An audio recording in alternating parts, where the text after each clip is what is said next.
A Parable and a Fact. STEM Publishing, J. T. Mawson, Magazine Ministry, A Parable and a Fact. Don't murmur, Christian, for it is a most unchristian, a most ungodly thing to do. Nothing dishonors God more, nothing does greater damage to the soul. It was the chiefest sin of all the sins that Israel committed in the wilderness, for it meant that they did not believe that their God was fit to be trusted. It did not change his merciful care for them, but it aroused his just anger against them.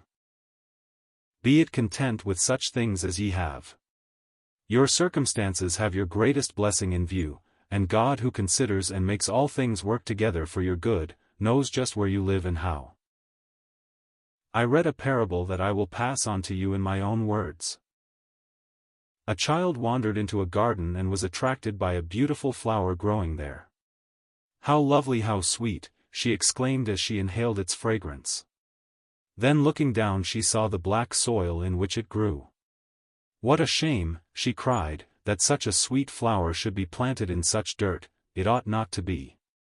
And she pulled the plant up by its roots and carried it to the water tap to wash the dirt from them, but even as she did so the flower wilted and the plant began to die. And the gardener said, "You have killed my choicest plant." "But I was sorry for it in that black soil," wept the child. "But I chose the spot and collected and mixed the soil in which it grew because I knew that only in them it would come to perfection, and now my thought and care and labor have been in vain."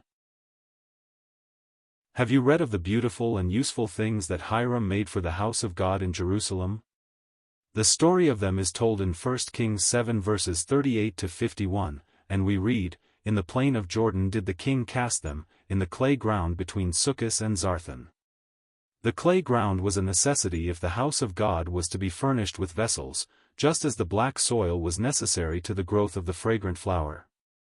Neither the parable nor the divinely recorded fact require interpretation, the point for us is to receive the instruction. "Neither murmur ye, as some of them murmured, and were destroyed of the destroyer. Now all these things happen to them for ensamples, and they are written for our admonition, upon whom the ends of the world are come.